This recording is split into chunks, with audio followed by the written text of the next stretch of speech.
Good morning friends, আর একটা রবিবারের blog নিয়ে চলে আসলাম তোমাদের কাছে। বাজে সকাল 8টা। চলে আসবো কিচেনে। প্রতিদিন সোনুর অফিস থাকে বলে ভোরবেলা উঠে রান্নাঘরেই আসি। তো আজ তো ছুটি, ওই জন্য একটু বেলা করেই উঠেছি। কাল রাতে ডিনার করে বাসনগুলো ধুয়ে এখানেই রেখে দিয়েছি।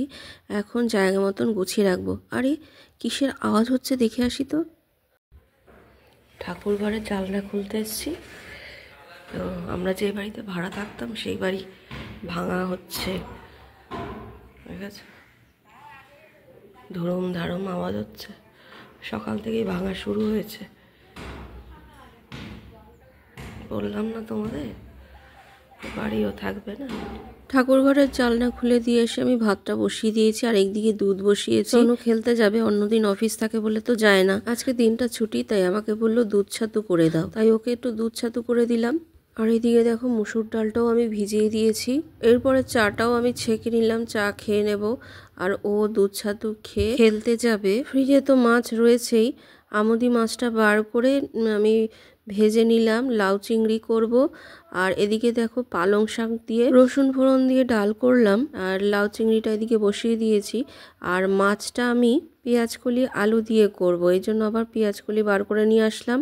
এদিকে আমার হাজব্যান্ড আবার একটু বাজারের দিকে গেল, বলে শুটকি মাছ নিয়ে আসি। আর আমাদের এখানে রবিবার ছাড়া বসে না। আর বাড়ির সামনে দিয়ে মাঝে মাঝে যায়, কিন্তু প্রচুর দাম চায়। তো ও গিয়ে শুটকি মাছ নিয়ে আসলো। আর এদিকে আমার রান্না বান্না হয়ে গেছে, বাসনগুলো ধোবো।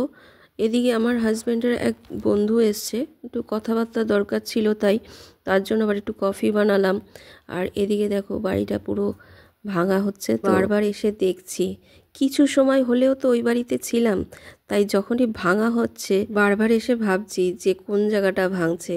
এই জায়গাটায় তো আমরা শুতাম, এই জায়গাটায় তো আমাদের বাথরুম ছিল, এই জায়গায় রান্নাঘর ছিল, এইখানে ঠাকুর ঘর ছিল। মানে ভাড়া দিয়ে থাকলেও যেই জায়গাটায় যেই জিনিসগুলো নিয়ে সবসময় হাতে নাড়াচাড়া করেছি, সেটার সঙ্গে কিন্তু আমরা সবাই জড়িয়ে পড়ি। সেটা কয়েক দিনেরও হতে পারে, আবার কয়েক বছরেরও হতে পারে। যাই হোক, হাজব্যান্ড আর শাশুড়ি মাকে খেতে দিয়ে দিলাম।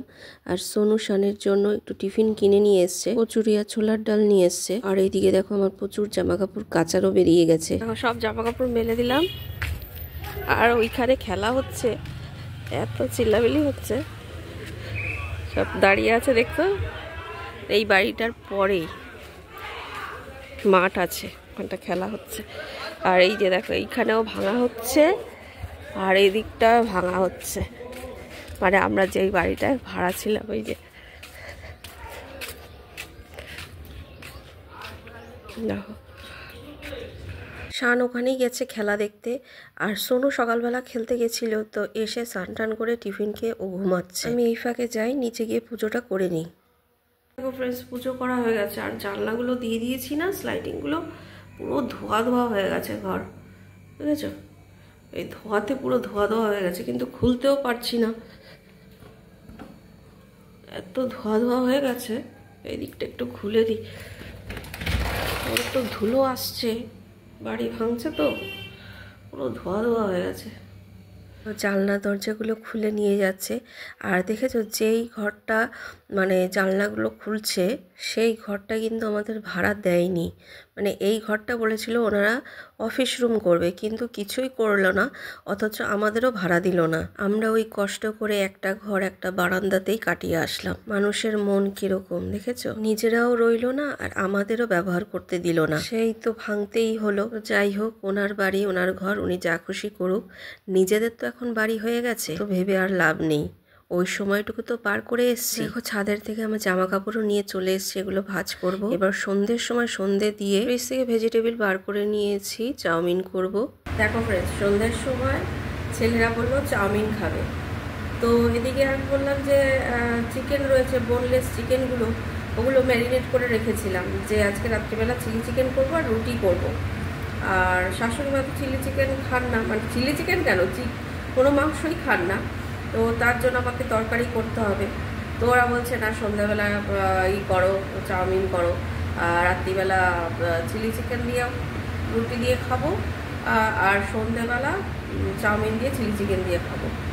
তো ওই জন্য কী করব, একটা দিন ছুটি থাকে সোনু, তারপরে শানও বাড়িতে থাকে, ওরও আজকে টিউশন থাকে না।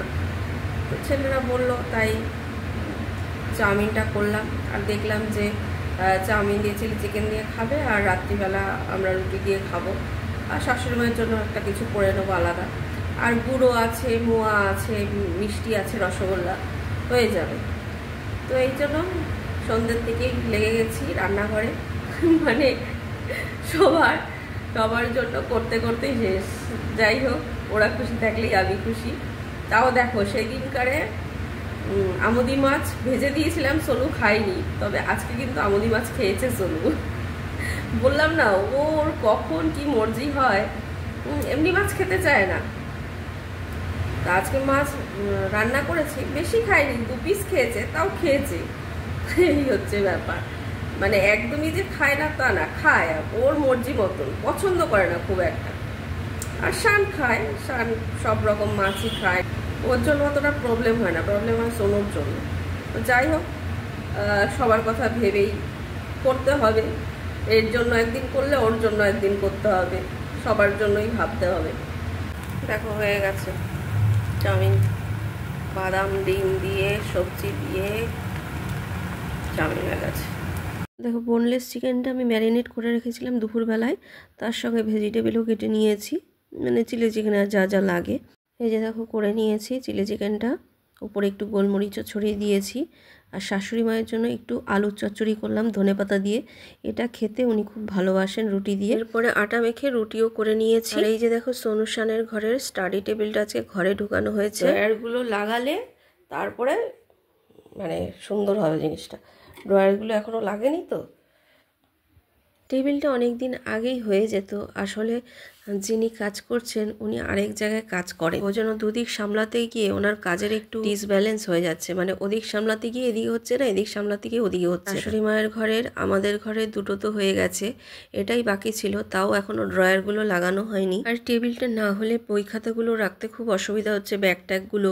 আর এমনভাবে করলাম যাতে ভবিষ্যতে কম্পিউটার আনলেও এটাতেই হয়ে যায়, অসুবিধা যাতে না হয়। স্টাডি টেবিল বা কম্পিউটার টেবিল হিসাবে করা হলো। পুরোটা কমপ্লিট হোক, তারপরে তোমরা বলো টেবিলটা কেমন হয়েছে। তোমাদের সঙ্গে যতটা পারি ভিডিও করে তোমাদের সঙ্গে শেয়ার করার চেষ্টা করি। তোমাদের যদি ভিডিওগুলো ভালো লাগে অবশ্যই একটা করে লাইক দেওয়ার চেষ্টা করো আর কমেন্টস করো, তাহলে আমারও ভালো লাগবে। কষ্ট করে সংসারে কাজকর্ম করেও ভিডিও করা, তারপরে যদি দেখি সেরকম ভিউজ নেই, লাইক নেই, কমেন্টস নেই, তখন ভিডিও করার ইচ্ছেটাই চলে যায়। আর এতদিন ধরে কাজ করে এই চ্যানেলটাকেও আমি ছাড়তে পারছি না, এটা আমার ভালো লাগার জায়গা। তাই তোমরা যদি পাশে থাকো আর ইউটিউব যদি আমাকে আমার চ্যানেলে মনিটাইজেশনটা চালু করে দেয়, তাহলে আমারও ভিডিও করার ইচ্ছেটা বাড়বে। আজকের মতো ফ্রেন্ডস এই পর্যন্তই, টাটা বাই বাই।